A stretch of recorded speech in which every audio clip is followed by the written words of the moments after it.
प्रिया Kamkar और आज हम क्लास 10th का chapter reflection and refraction start करने वाले हैं। इसके पहले वाले मैंने चैप्टर जैसे कि सोर्सेस ऑफ एनर्जी हो गया, मैग्नेटिक फील्ड हो गया, इलेक्ट्रिसिटी हो गया, ये सारे चैप्टर्स मैं ऑलरेडी कवर कर चुकी हूँ। आज हम पढ़ने वाले हैं रिफ्लेक्शन और रिफ्रैक्शन।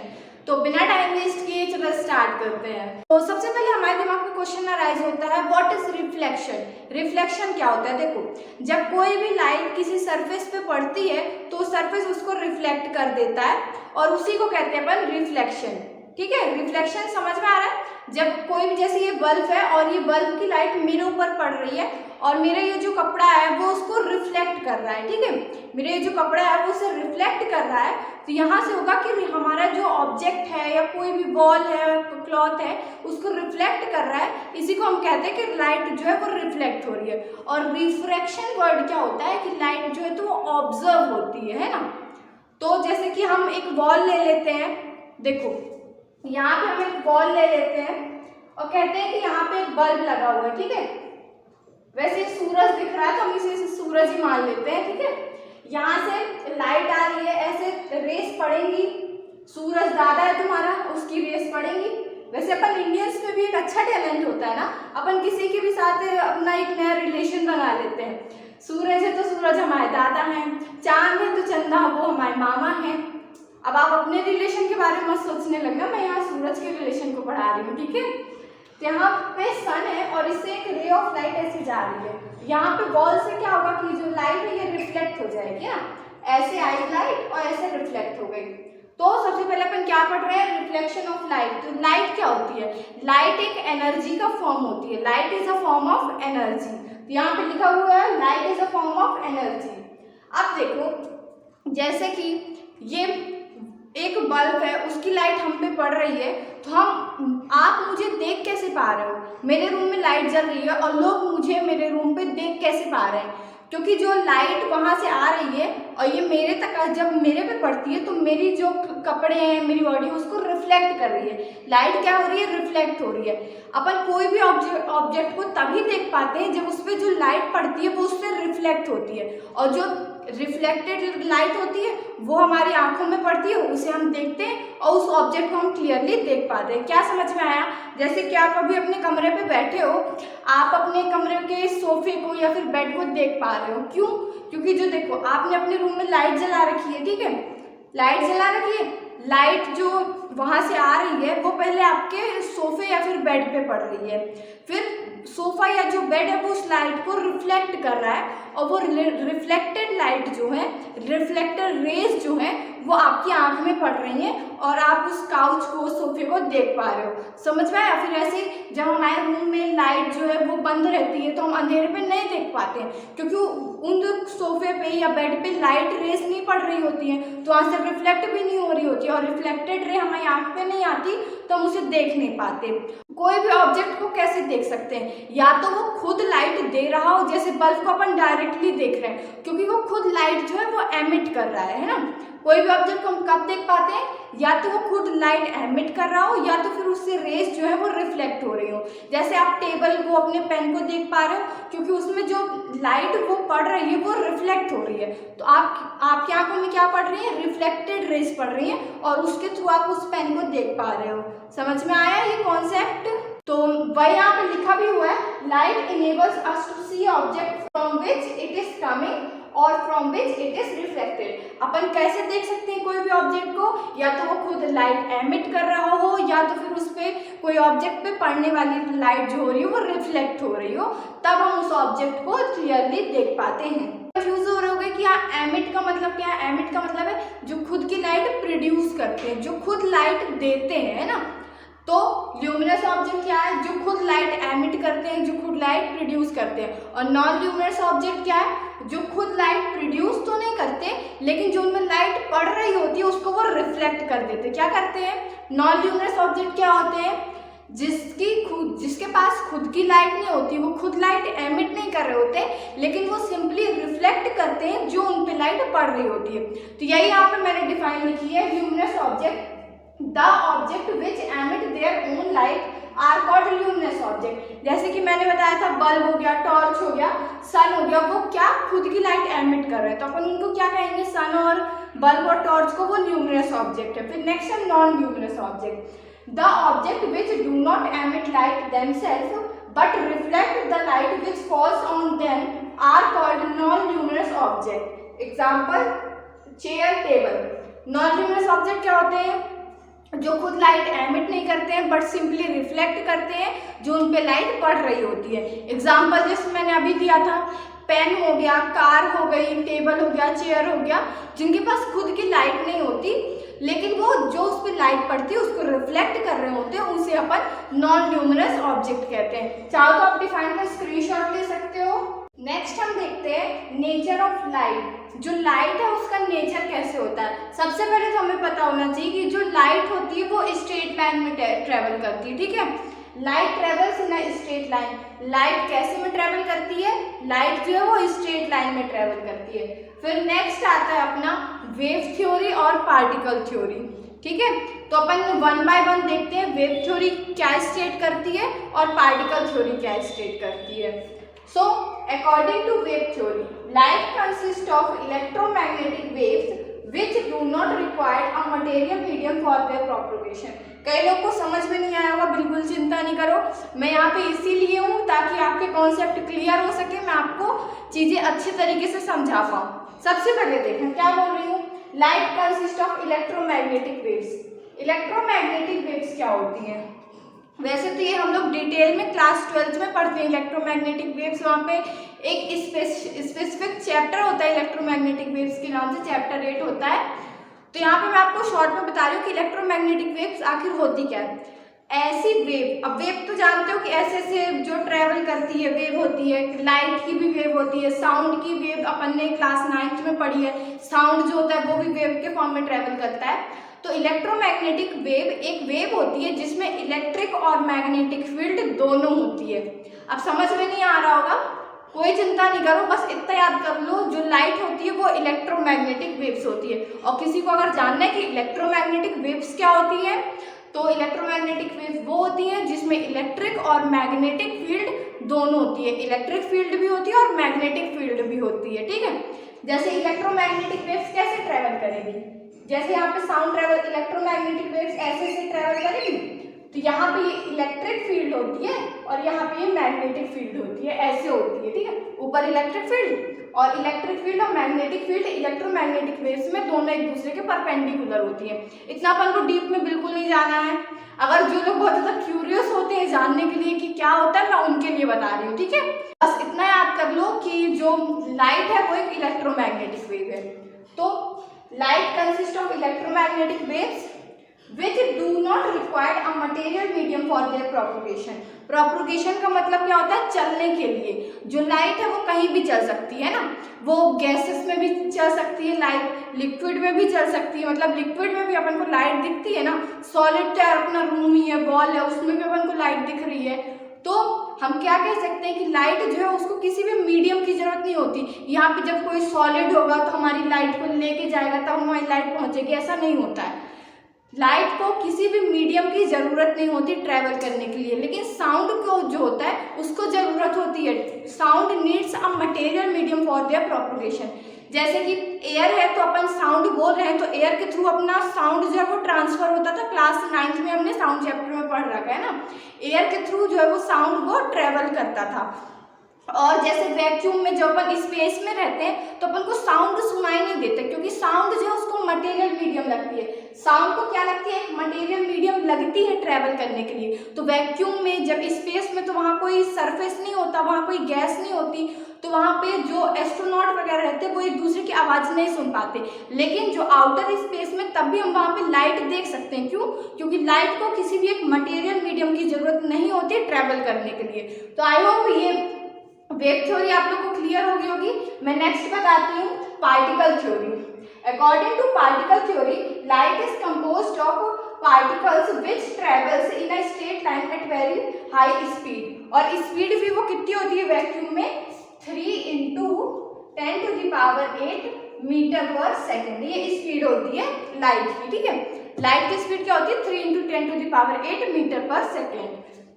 अब देखो पार्टिकल थ्योरी क्या कह रही है कि जो लाइट है, जिसे ये लाइट अपन देख रहे हैं, कोई भी जो आपके रूम में बल्ब जल रहा है उसे आप लाइट आपके पास आ रही है, तो लाइट वो छोटे छोटे पार्टिकल से बनी होती है, ठीक है। यही कह रहा है कि light is composed of particles.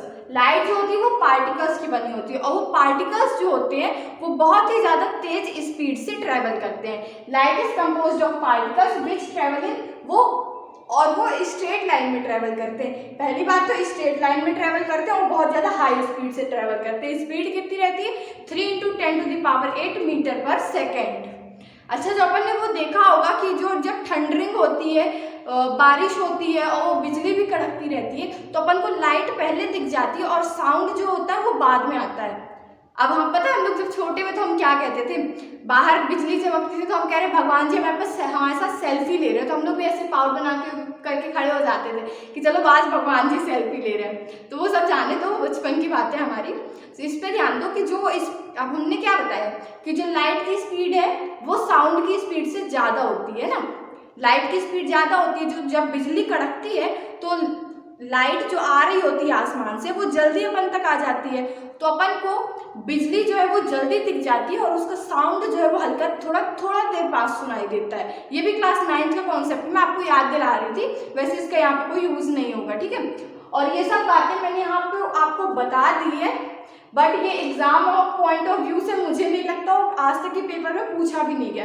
तो एक बार आप समझ लो, ऐसा कुछ इसमें पूछेगा नहीं, क्योंकि आगे ऐसे बहुत सारे कॉन्सेप्ट हैं जिससे कि जैसे कि न्यूमेरिकल्स हो गए और भी कॉन्सेप्ट हैं, मिरर हो गया, फॉर्मूला वगैरह हो गया, तो उससे क्वेश्चन आते हैं। ये सब समझने के लिए आप एक बार बेसिक्स क्लियर कर लोगे, फिर आपको आगे समझने में आसानी होगी। चलो, तो अब अपन अपने मेन टॉपिक पे आते हैं जो कि रिफ्लेक्शन ऑफ लाइट। तो सबसे पहले अपन देखेंगे कि रिफ्लेक्शन की अब डिफाइन क्या होती है ना।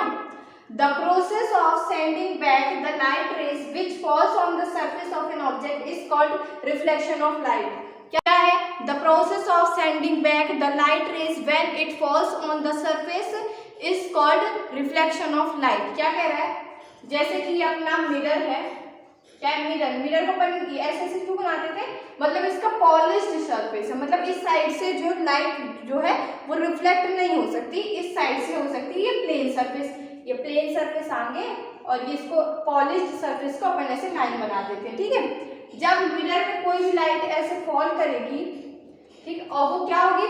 The process of sending back the light rays, कोई भी ऐसे रे आई और वो बैक वापस से चली गई लाइट रे on the surface of an object. कोई भी सरफेस पे जब एक लाइट रे आती है और वो वापस चली जाती है, उसी को हम क्या कहते हैं? Reflection of light. समझ में आ गया रिफ्लेक्शन क्या होता है? जब किसी भी सरफेस पे एक रे ऑफ लाइट आए और फिर वो वापस चले जाए, इसी को सिंपल सीधे शुद्ध आसान भाषा में कहते हैं रिफ्लेक्शन। कोई भी लाइट आई किसी सरफेस पे और वो रिफ्लेक्ट हो गई, क्या कहते हैं इसको? जल्दी बताओ, रिफ्लेक्शन। अब जैसे कि हम देखते हैं कि रिफ्लेक्शन जो होता है कई ऑब्जेक्ट से बहुत अच्छे तरीके से होता है और कोई ऑब्जेक्ट ऐसे हैं जिससे अच्छे से रिफ्लेक्शन नहीं होता है। जैसे कि मिरर हो गया, उससे रिफ्लेक्शन जो है बहुत अच्छे से होता है। ग्लास हो गया, कांच जो होता है। अच्छा, वो तुम लोग ने छोटे में किया है क्या? जैसे हम घड़ी पहन लेते थे और वो क्लासरूम की विंडो से जब वो लाइट आती थी तो ऐसे उसे हम रिफ्लेक्ट करा के अपने दोस्त के ऊपर ऐसे हिला के मारते थे। अच्छा, नहीं किया होगा, हम लोग में छोटे में लोग किया करते थे, जो हम लोग 8th 9th में चैप्टर पढ़ते थे। तो खैर उसको छोड़ो, जो मिरर हो गया, जो लेंस हो गए, ये क्या है? अच्छे से लाइट को रिफ्लेक्ट करते हैं। ये क्या है? Good reflector of light. और इन मिरर वगैरह में अपन ने एक चीज गौर की होगी कि ये मिरर हो गया, ग्लास हो गया, इन सब का जो रिफ्लेक्टिंग सरफेस रहता है, जहाँ से लाइट रिफ्लेक्ट हो रही होती है, वो बहुत ज़्यादा स्मूथ रहता है। मतलब वो उबड़ खाबड़ नहीं रहता, एकदम स्मूथ रहता है। और जो अपने घर के सोफे हैं, काउच हैं, उनसे उतनी ज़्यादा लाइट रिफ्लेक्ट तो होती है, तभी तो अपन को देख पाते हैं, लेकिन वो इतने अच्छे से लाइट जो है वो रिफ्लेक्ट नहीं होती है उनसे, वो कुछ लाइट को एब्जॉर्ब कर लेते हैं। और जो मिरर हो गया, लेंस हो गया, वो लाइट को अच्छी तरह से रिफ्लेक्ट करते हैं, क्योंकि वो उनका प्लेन जो है वो पॉलिश्ड, एक तरफ तो पॉलिश्ड सरफेस हो गया मिरर पे और एक साइड जो प्लेन है वो बहुत ज़्यादा स्मूथ है।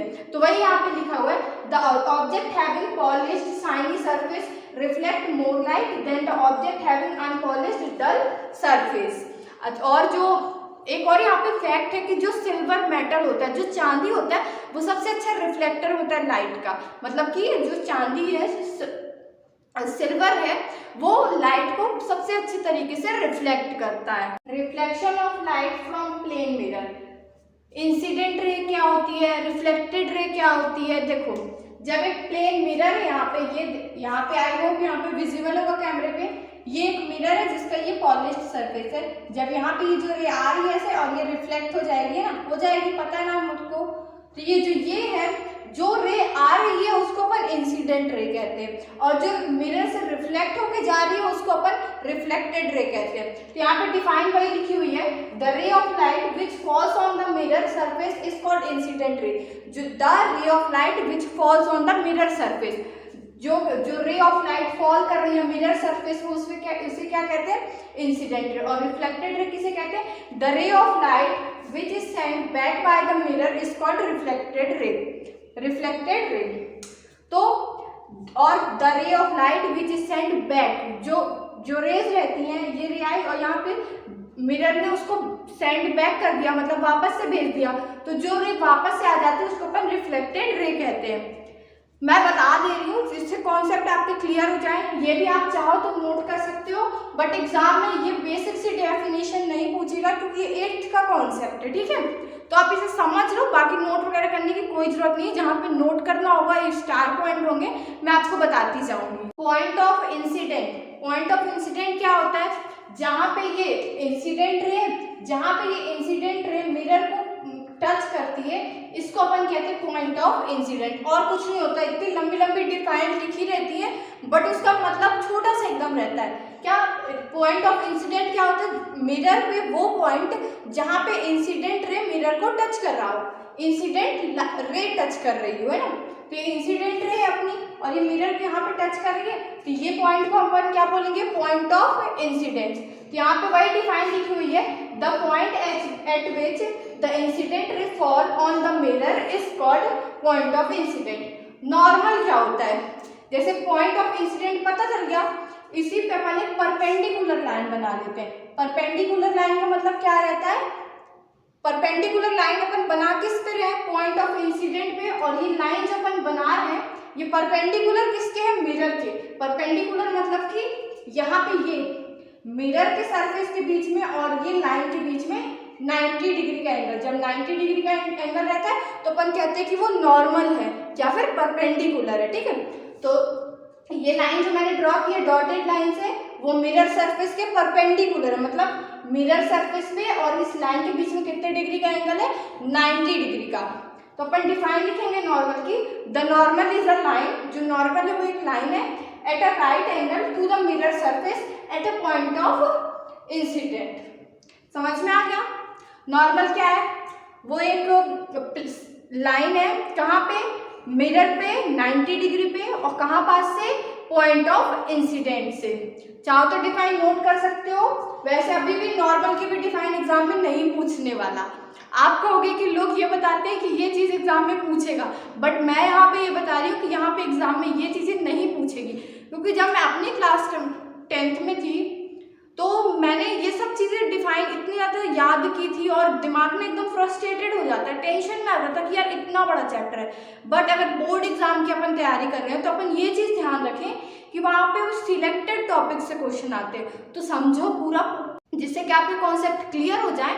बट मेन फोकस अपन उस चीज़ पे करना है कि क्या बोर्ड्स एग्जाम में पूछ रहा है, बार बार पूछ रहा है। प्रीवियस ईयर क्वेश्चन देखो कि क्या बार बार आ रहा है, क्या नहीं आ रहा है। नेक्स्ट है angle of incidence. The angle of incidence is the angle made by the incident रे with the normal at the point of incident.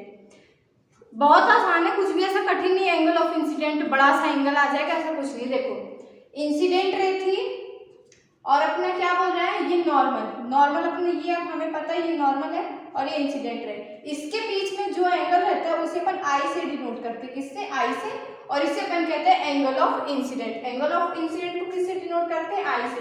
कैसे याद रखोगे, द एंगल डिफाइन याद करने में की भी कोई जरूरत नहीं है, सीधा क्वेश्चन क्या पूछ रहा है, angle of incidence. The angle of incidence is the angle made by incident ray and the normal is known as angle of incidence की डिफाइन कैसे याद रखोगे, बहुत आसान है। देखो एंगल ऑफ इंसिडेंट सबसे पहले बोला तो अपन को पता चल जाएगा किसके किसके बीच में, इंसिडेंट और नॉर्मल के बीच में।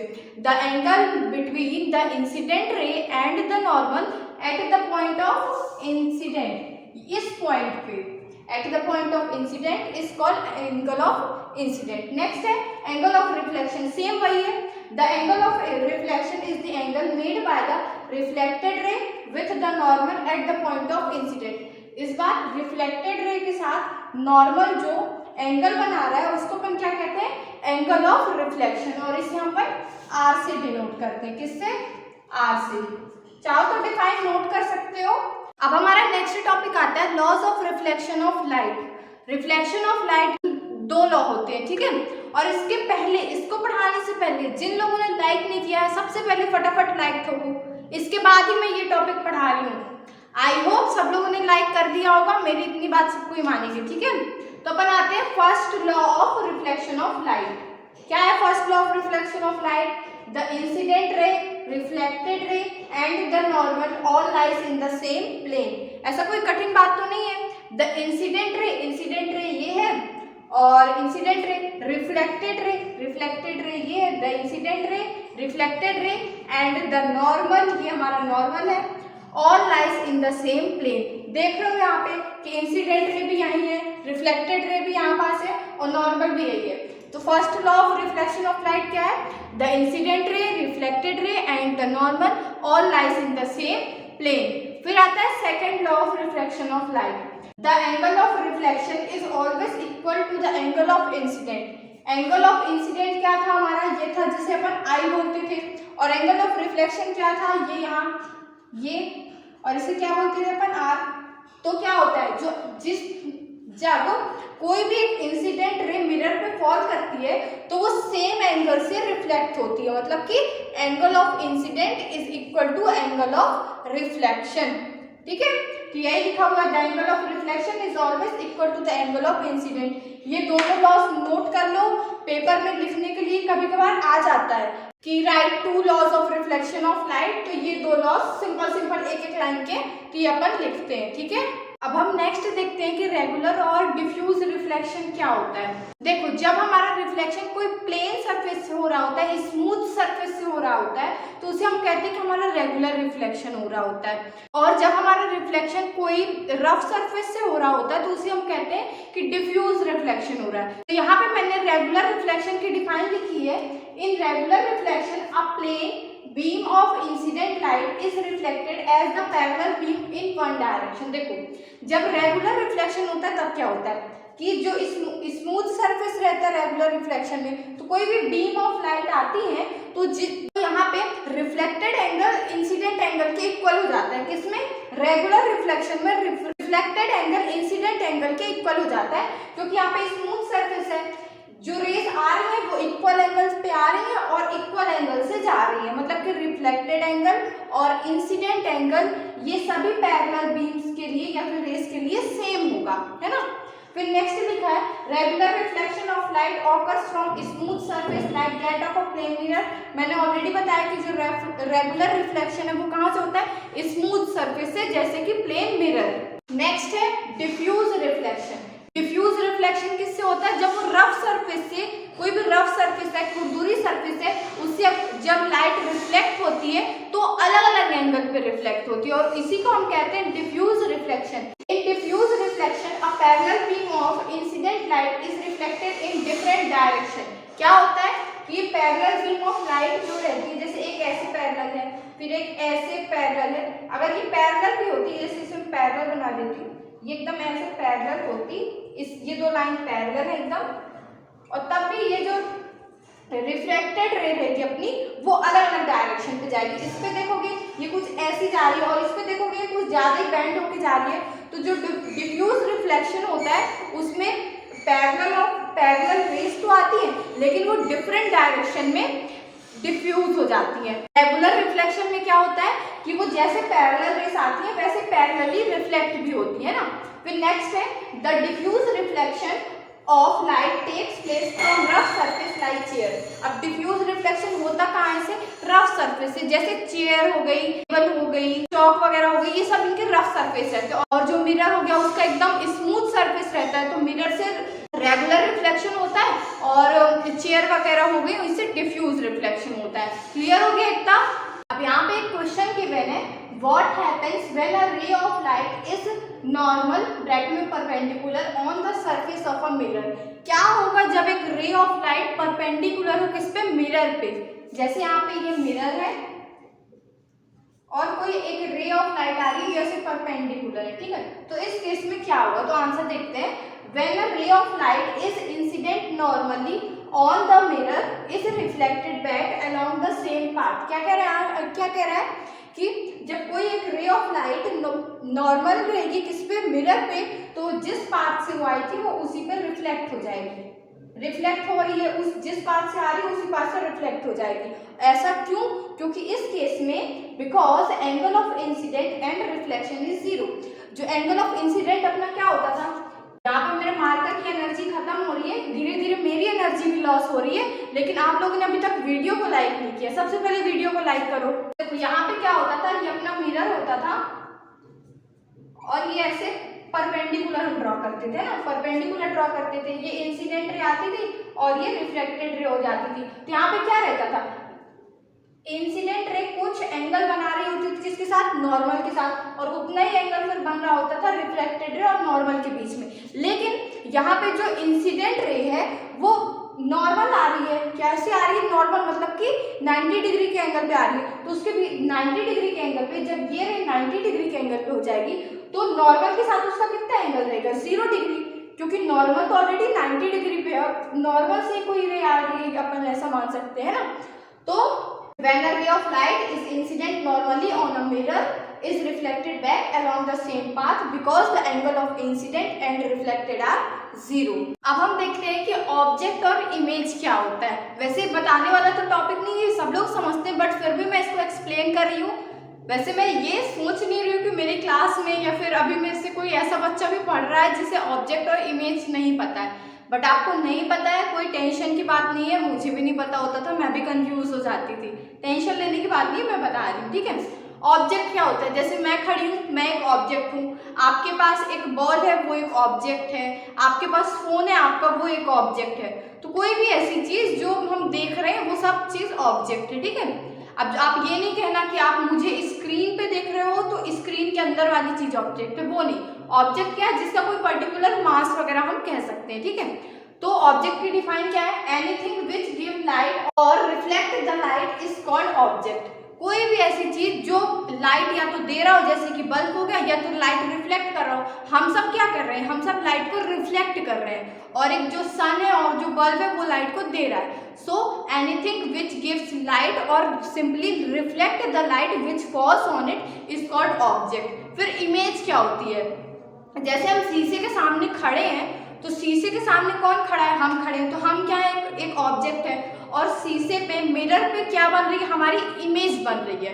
तो वो होती है, हम ऑब्जेक्ट हो गए और जो हम शीशे पे जो देख रहे हैं वो क्या हो गई? इमेज हो गई। So image is the optical appearance produced when light rays coming from an object are reflected from a mirror. क्या है? बल्ब से या फिर लाइट से हम पे रेस पड़ रही हैं, फिर हमसे वो रिफ्लेक्ट होकर कहाँ जा रही है? मिरर पे जा रही है, और जब वो मिरर से रिफ्लेक्ट हो रही है तो हमें अपनी इमेज दिख रही है। तो इमेज के कब बनती है? जब मिरर से कोई भी चीज रिफ्लेक्ट होती है तो उसकी क्या बनती है? इमेज बनती है। वैसे डिफाइन देख सकते हो, बट एग्जामिनेशन में पूछेगा नहीं, वो मैंने आपको क्लियर करने के लिए बता दिया है। नेक्स्ट है रियल और वर्चुअल इमेज। हम में से काफी लोग कंफ्यूज होते हैं कि रियल इमेज क्या है और वर्चुअल इमेज क्या है। ये आज क्लियर करके यहाँ से जाना, ठीक है। तो रियल इमेज वो होती है जिसे हम स्क्रीन पे ऑब्टेन कर सकें। अब इस कहोगे आपकी स्क्रीन किसे आप यहाँ पे बोल रहे हो? देखो, जैसे कि यहाँ पे हमने एक कैंडल ली है, ठीक है, और हमने लाइट्स वगैरह ऑफ कर दी और कैंडल को जला लिया। अब हम उसके पास एक पेपर लाएंगे, ठीक है, पेपर ला रहे हैं हम, तो हम देखते हैं ना, जब कैंडल को हम पेपर के आसपास ले जा रहे होते हैं तो उस पर एक कैंडल की इमेज बन रही होती है। क्या बन रही होती है? इमेज बन रही होती है। तो वो कहते हैं कि अपन जो इमेज, कैंडल की इमेज है वो स्क्रीन, यहाँ पे पेपर अपना क्या है? स्क्रीन है। तो कैंडल की इमेज जो है वो स्क्रीन पे बन रही है, तो वो क्या है, रियल इमेज है। और जब हम सिनेमा हॉल्स में जाते हैं, टॉकीज में जाते हैं, तो हम जो उस पर इमेज देखते हैं, स्लाइड्स जो चल रही होती है, मूवी चल रही होती है, तो वो भी वो क्या होती है, रियल इमेज, क्योंकि वो किस पे दिखाई जा रही है, एक स्क्रीन पे दिखाई जा रही है। तो सिनेमा हॉल में जो अपन मूवी देखते हैं वहाँ पे इमेज कैसी रहती है, रियल इमेज। अब वर्चुअल इमेज मैं आपको बताती हूँ। जैसे आप अपने आप को शीशे में देख रहे हो, ठीक है, शीशे में जब आप देख रहे हो तो आप अपने आप को देख पा रहे हो, लेकिन क्या उस इमेज को किसी आप स्क्रीन पे ऑब्टेन कर सकते हो? जैसे कि मैंने आपको बताया था, कैंडल लो आप अंधेरा कर दो तो वो पेपर पे उसकी इमेज दिखती है, ट्राई कर लेना, सच में दिखती है ना, दिखती है। लेकिन जब हम अपने आप को शीशे पे देख रहे हैं तो क्या हम पेपर लाएंगे, यहाँ पे एक पेपर लाएंगे तो हम पेपर पे भी दिखने लग जाएंगे? पेपर पे नहीं दिखते हम, दिखते हो क्या? ये बात अलग है कि किसी को पढ़ते टाइम इमेजिनेशन में किसी को अपने लैला मजनू दिखने लग जाते हैं, कॉपी में लिख रहे हैं और इमेजिनेशन से दिख रहे हैं, मैं उसकी बात नहीं कर रही हूँ, ठीक ना। यहाँ पे मैं रियलिटी की बात कर रही हूँ कि रियलिटी में नहीं दिखते, वो इल्यूजन में अपन चले जाते हैं अपने सपनों की दुनिया में। और सपनों की दुनिया से सब लोग जो खो रहे हो ना, बाहर निकले और पढ़ने में दिमाग लगाओ, ठीक है। तो मैं क्या बता रही थी, कहाँ खो जाते हैं यार हम लोग भी पढ़ते पढ़ते, ये सब बातें नहीं करनी, ठीक है। तो जब मैं अपने आप को देख रही हूँ शीशे में, ठीक है, मैं अपने ही आप को देख रही हूँ, किसी और को नहीं देख रही। अब आप बोलोगे दीदी आप भी मजाक कर रहे हो, अब नहीं करूँगी, पक्का प्रॉमिस, ठीक है। मैं अपने आप को मिरर पे देख रही हूँ, तो मैं एक हाथ में मैंने अपना एक पेपर ले लिया, तो क्या मेरी इमेज जो मिरर पे बन रही है वो क्या इस पेपर पे बन सकती है? नहीं बन सकती। तो वो इमेज कैसी हुई, मिरर पे जो इमेज बन रही है वो कैसी हुई, वर्चुअल इमेज हुई, क्योंकि वो एक स्क्रीन पे हम ऑब्टेन नहीं कर सकते। तो वही यहाँ पे लिखा हुआ है, the image which can be obtained on screen is called real image and the image which can not be obtained on screen is called virtual image. Clear हो गया ये रियल इमेज क्या है और वर्चुअल इमेज क्या है? जिसे हम स्क्रीन पे ऑब्टेन कर सकें वो रियल इमेज है, और जिसे हम स्क्रीन पे ना ऑब्टेन कर सकें वो वर्चुअल इमेज होता है। नेक्स्ट हमारा टॉपिक आता है formation of image in a plane mirror, ठीक है। तो देखो यहाँ पे हमने एक प्लेन मिरर ले लिया और यहाँ पे एक हमने ऑब्जेक्ट ले लिया, और क्या होंगी, रिफ्लेक्ट होंगी। तो ऐसे रिफ्लेक्ट नहीं हो, रिफ्लेक्ट कैसे होती है, यहाँ पे नॉर्मल रहता है और यहाँ पे एंगल आई इंसिडेंट रहता है और यहाँ पे रिफ्लेक्टेड। और सेकंड लॉ ऑफ रिफ्लेक्शन क्या होता है, the angle of incident and the angle of reflection are equal. तो वही है कि i is equal to r रहेगा, यहाँ पे भी ऐसे रिफ्लेक्शन होगा, पहले नॉर्मल रहेगा, ये आई रहेगा और ये आर रहेगा, आई इज इक्वल टू आर रहेगा, ठीक है। अब जब ये रिफ्लेक्ट हो गई और ये हमारी आंख है, कोई हंसेगा नहीं मेरी ड्राइंग पे, हंसना नहीं, ठीक है, मैं सच में बता रही हूँ, हंसना नहीं, कोई आंख है ये अपनी। और अपनी आइज की एक प्रॉपर्टी होती है कि वो पता है सीधी रेस को देखती है, ठीक है। यहाँ से वैसे भी ये डाइवर्ज हो जाएंगी तो ये कभी मीट नहीं कर पाएंगी, और अपन को ऑब्जेक्ट की इमेज दिखती कब है, जब वो उस रेस जो ऑब्जेक्ट मिरर से रिफ्लेक्ट हुई है वो जब मीट करती है तो अपन को क्या दिखती है, इमेज दिखती है। तो यहाँ से तो ये डाइवर्ज हो जाएंगे, ऐसे रिफ्लेक्ट हुई ये डाइवर्ज हो जाएंगे, तो अपन क्या करेंगे, इसको ऐसे पीछे की साइड एक्सटेंड करेंगे, और एक्सटेंड करेंगे तो यहाँ पे मीट करेंगी और यहाँ पे इमेज बनेगी। अब इमेज बन किससे रही है, मिरर से बन रही है, तो कैसी होगी, रियल होगी या वर्चुअल होगी? अभी बताया, अगर किसी ने गलत बोला तो सोच लेना डिजिटल पिटाई हो जाएगी। अभी ये हाथ ऐसे बाहर आएगा और ऐसे दो दो पड़ेंगे, बताओ मिरर से कैसी इमेज बनती है, वर्चुअल। बहुत सही पढ़ रहे हो तुम लोग यार, वर्चुअल बनती है, ठीक है। और वर्चुअल के साथ एक और चीज यहाँ पे होती है, इरेक्ट और इन्वर्टेड। ये भी वर्ड्स में हम कंफ्यूज हो जाते हैं काफी लोग, इरेक्ट और इन्वर्टेड।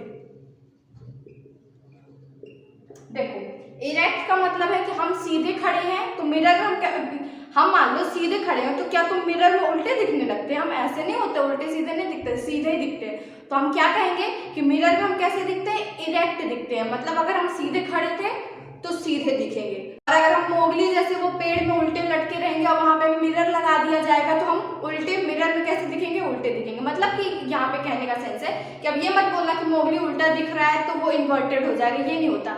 जैसा मिरर के सामने ऑब्जेक्ट रहेगा वैसी उसकी इमेज दिखेगी। अगर हम सीधे हैं तो सीधे दिखेंगे और उल्टे खड़े हैं तो उल्टे दिखेंगे। इरेक्ट का मतलब यही होता है कि जैसा ऑब्जेक्ट था, ऑब्जेक्ट ऐसा ऐसे सीधा रखा था तो इमेज भी यहीं पे सीधी बन रही है। और इन्वर्टेड मतलब कि ऑब्जेक्ट तो सीधा रखा था लेकिन इमेज उल्टी बनने लगे। जैसे हम मिरर के सामने खड़े तो मान लो सीधे हैं और हम दिखने उल्टे लग जाए, ऐसा मिरर में नहीं होता है, ठीक है। तो मिरर कैसी इमेज बनाता है? इरेक्ट इमेज बनाता है, ERACT, इरेक्ट। और इन्वर्टेड अभी अब तुम छोड़ दो क्योंकि ये अभी आज हम प्लेन मिरर पढ़ रहे हैं और फिर इन्वर्टेड इमेज हमें वो लेंस के केस में देखने मिलेगी, ठीक है।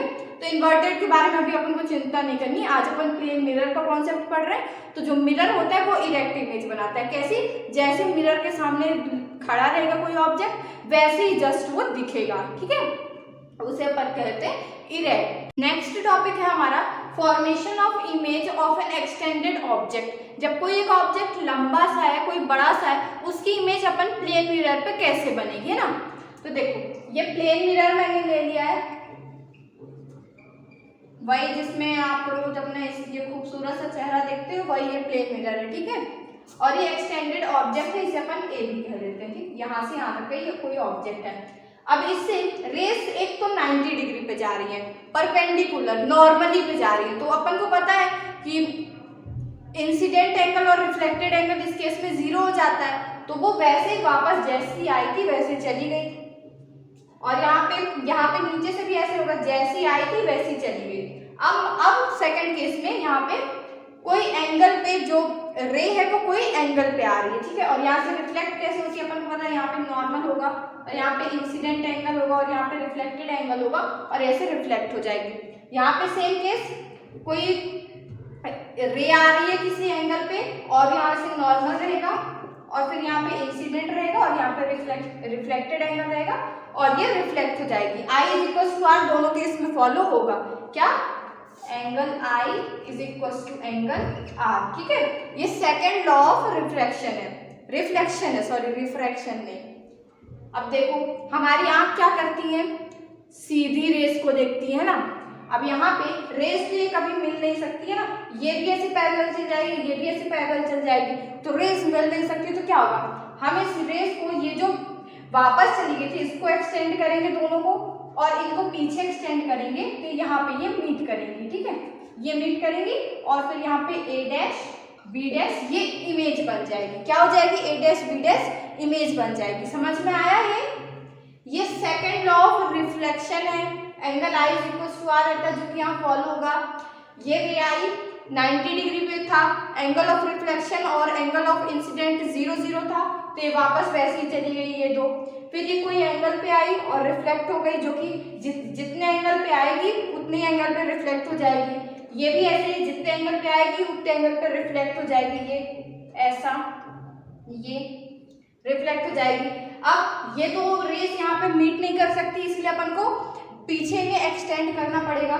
ये अपन ने पूरे एक्सटेंड किए, इसे ऐसे एक्सटेंड किया, ये एक्सटेंड किया और ये नॉर्मल थे तो इसे सीधा ही ऐसे बना लिया और ये A' B' हमें इमेज मिल जाएगी। ए भी ऑब्जेक्ट था और A' B' क्या मिल गई? इमेज मिल गई। प्लेन मिरर का केस है, इमेज कैसी होगी? वर्चुअल होगी और इरेक्ट होगी, ठीक है। अच्छा एक बात बताओ, आप लोगों ने ये सोचा कि जब आप मिरर के सामने खड़े हो रहे हो तो आपकी इमेज कितने डिस्टेंस पे बन रही है? क्योंकि मिरर पे एकदम चिपक के तो इमेज नहीं बन जाती ना, कोई डिस्टेंस पे बनती है। तो ये चीज ध्यान दो, ये टॉपिक में आता है position of image formed in the plane mirror. Position क्या रहती है?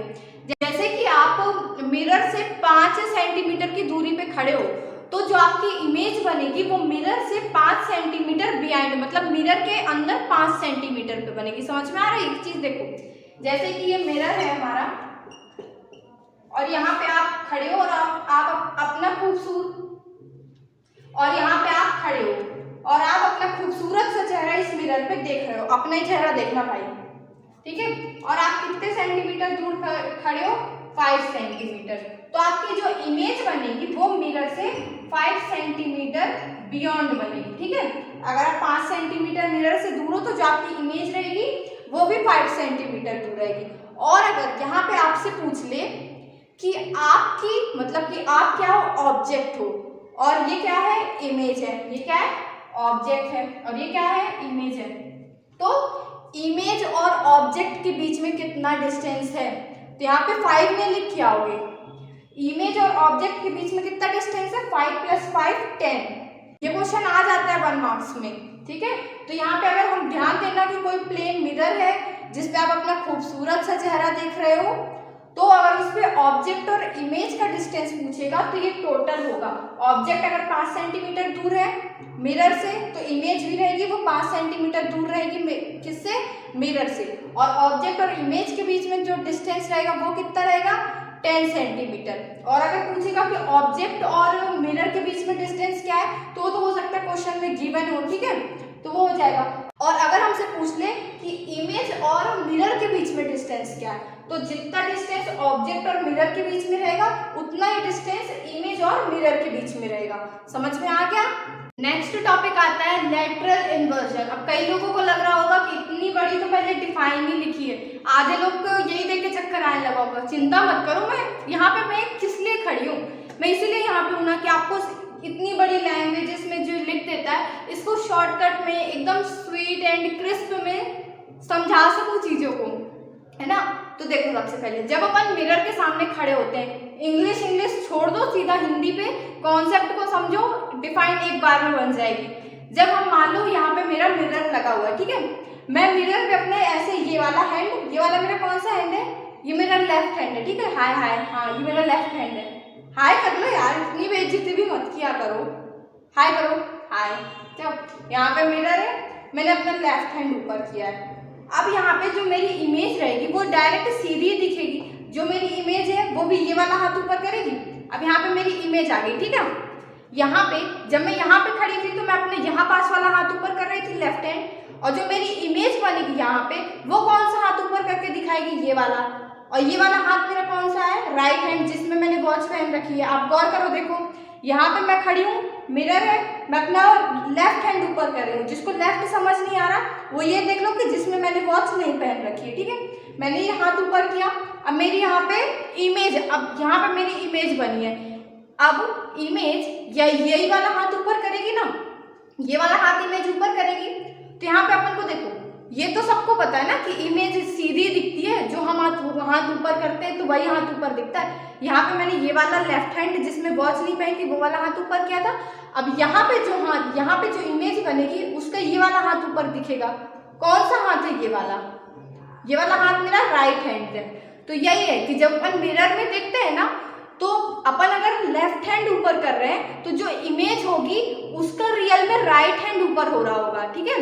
अब ऐसा नहीं कि ये जो हाथ है वो यही ऊपर हो रहा होगा, मैं ये नहीं कह रही कि वॉच ही बदल जाएगी, हाथ नहीं बदलेगा, बट वो इल्यूजन ऐसा होता है कि अगर अपन इमेज की साइड से देखने लगे, अपन किसके साइड से देखते हैं? वैसे ऑब्जेक्ट के साइड से, तब तो अपन को सब सही दिखता है। यार हम ये वाला हाथ ऊपर कर रहे हैं तो इमेज भी जो हमारी वही ये वाला ही हाथ ऊपर कर रही है। लेकिन जो कॉन्सेप्ट होता है यहाँ पे, अगर हम इमेज के साइड से देखने लग जाए तो ऑब्जेक्ट का अगर हम लेफ्ट हैंड ऊपर कर रहे हैं तो इमेज का राइट हैंड ऊपर होता हुआ दिख रहा है। ट्राई कर लेना घर में जाके वॉच पहन के, इमेज के साइड से अगर अपन देखने लग जाएंगे तो उसका राइट हैंड ऊपर दिखेगा। तो यही चीज, इतना छोटा सा कॉन्सेप्ट इतनी महाभारत जैसे में लिखा हुआ है बुक में, ठीक है। मैं आपको पढ़ के लाइन बाय लाइन समझाती हूँ।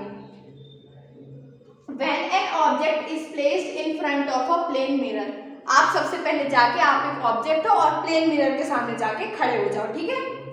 Then the right side of the object, मान लो यहाँ पे राइट साइड दिया तो मैंने लेफ्ट के एग्जांपल से समझाया, आप राइट के एग्जांपल से देख सकते हो।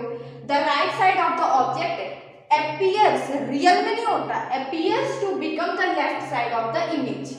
Right side of the object appears to become the left side of the object and फिर कहाँ गया? खो गया। And the left side of the object appears to the right side of the image. समझ में आ गया? अगर अपन लेफ्ट हैंड अपना ऊपर कर रहे हैं तो इमेज के साइड से अगर अपन देखेंगे तो वो लगेगा इमेज के साइड से देखने पे कि हमने राइट हैंड ऊपर किया है, और अगर अपन राइट हैंड ऊपर कर रहे हैं तो इमेज के साइड से देखने पे लगेगा कि हम जो है अपना लेफ्ट हैंड ऊपर कर रहे हैं। यहाँ पे ये लिखा हुआ है, एकदम इजी लैंग्वेज है, कुछ कठिन नहीं है, लेंथी जरूर है बट बहुत ही ज्यादा आसान है, ठीक है। अपने से भी ये डिफाइन आप फ्रेम करके इजिली लिख लोगे अगर आपको कॉन्सेप्ट आता रहेगा, ठीक है। This change of side of an object and its mirror image is known as lateral inversion. Define note कर लो, समझ में आ गया? राइट लेफ्ट हाई बाय, ठीक है। हाई बाय को छोड़ो और characteristic of image formed by a plane mirror को देखो। समझ में आ रही है बात? अच्छा, वैसे कमेंट बॉक्स में हाई जरूर लिखना तुम लोग आज, ताकि मैं भी तो देखूं। इतने लास्ट तक जो मेरे वीडियोस लेक्चर है वो 40 मिनट 45 मिनट्स के होते हैं, तो लास्ट तक देखते कौन बच्चे हैं। तो हाई कमेंट बॉक्स में आज जरूर बोलना जो कोई ये वीडियो को एंड तक देख रहे हो। नेक्स्ट हम देखते हैं characteristic of image formed by plane mirror. सबसे पहले तो बिना देखे अपन पीछे डिस्कस करते हैं, वही पूरी चीजें अभी अपन ने डिस्कस की। सबसे पहले मैंने क्या बताया था, जो प्लेन मिरर इमेज बनाता है वो रियल रहती है कि वर्चुअल रहती है? जल्दी फटाफट से आंसर बताओ। वर्चुअल रहती है, बहुत सही, इमेज इज वर्चुअल। सेकंड मैंने क्या बताया था, वो इरेक्ट रहती है इन्वर्टेड रहती है? तुम मिरर के सामने सीधे खड़े हो और सीधे ही दिख रहे हो, तो क्या वो इरेक्ट है? तो सेकंड वही लिखा है, इमेज इज इरेक्ट। और थर्ड है लेटरल इन्वर्जन, आपका लेफ्ट हैंड है, बोलो लेफ्ट हैंड क्या बन जाता है इमेज की साइड से देखने पे? Right hand. तो प्लेन मिरर पे जो इमेज बनती है वो क्या रहती है? लेटरली इन्वर्टेड रहती है। क्या लिखा है यहाँ पे? Image is laterally inverted. फिर फोर्थ आता है, जो इमेज का साइज रहता है वो, फिर फोर्थ आता है, मान लो आप मिरर के सामने खड़े हो और आपकी हाइट 5 फुट है, ठीक है। मेरी हाइट नहीं 5 फुट नहीं, मेरी 5'3" है यार। बहुत ज्यादा लोग छोटे छोटे बोलने लग जाते हैं, मेरी हाइट 5'3" है, ठीक है। आपकी हाइट जो भी हो आप देख लेना, ठीक है।